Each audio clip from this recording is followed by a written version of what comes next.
Chapter 5. Now Naaman, captain of the host of the king of Syria, was a great man with his master, and honorable, because by him the Lord had given victory to Syria. He was also a mighty man of valor, but he was a leper.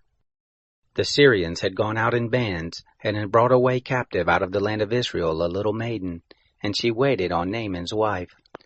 She said to her mistress, "Would that my Lord were with the prophet who is in Samaria. Then he would cure him of his leprosy."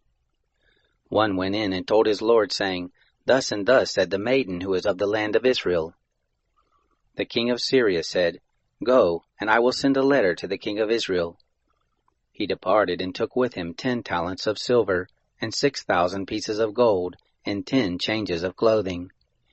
He brought the letter to the king of Israel, saying, "Now when this letter is come to you, behold, I have sent Naaman my servant to you, that you may cure him of his leprosy." It happened, when the king of Israel had read the letter, that he tore his clothes and said, "Am I God, to kill and to make alive, that this man does send to me to heal the man of his leprosy? But consider, I pray you, and see how he seeks a quarrel against me." It happened, when Elisha the man of God heard that the king of Israel had torn his clothes, that he sent to the king, saying, "Why have you torn your clothes? Let him come now to me, and he shall know that there is a prophet in Israel." So Naaman came with his horses and with his chariots, and stood at the door of the house of Elisha. Elisha sent a messenger to him, saying, "Go and wash in the Jordan 7 times, and your flesh shall come again to you, and you shall be clean."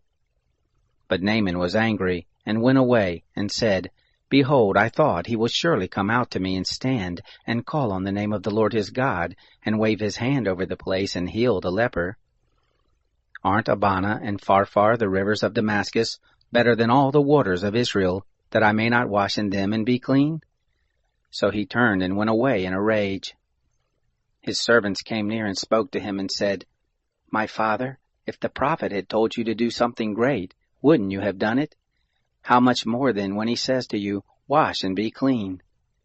Then he went down and dipped himself 7 times in the Jordan, according to the saying of the man of God, and his flesh came again like the flesh of a little child, and he was clean. He returned to the man of God, he and all his company, and came and stood before him, and he said, "See now, I know that there is no God in all the earth but in Israel. Now therefore please take a present from your servant." But he said, "As the Lord lives, before whom I stand, I will receive nothing." He urged him to take it, but he refused. Naaman said, "If not, please then let there be given to your servant 2 mules' burden of earth, for your servant will from now on offer neither burnt offering nor sacrifice to any other gods, but to the Lord. In this thing may the Lord pardon your servant, when my master goes into the house of Rimmon to worship there, and he leans on my hand, and I bow myself in the house of Rimmon. When I bow myself in the house of Rimmon, O Lord, please pardon your servant in this thing." He said to him, "Go in peace." So he departed from him a short distance. But Gehazi, the servant of Elisha, the man of God, said, "Behold, my master has spared this Naaman the Syrian, and not receiving from his hands that which he brought. As the Lord lives, I will run after him and take something from him." So Gehazi followed after Naaman. When Naaman saw one running after him, he alighted from the chariot to meet him and said, "Is all well?" He said, "All is well. My master has sent me, saying, Behold, even now there are come to me from the hill country of Ephraim 2 young men of the sons of the prophets. Please give them a talent of silver and 2 changes of clothing." Naaman said, "Be pleased to take 2 talents. He urged him and bound 2 talents of silver in 2 bags with 2 changes of clothing, and laid them on 2 of his servants, and they bore them before him.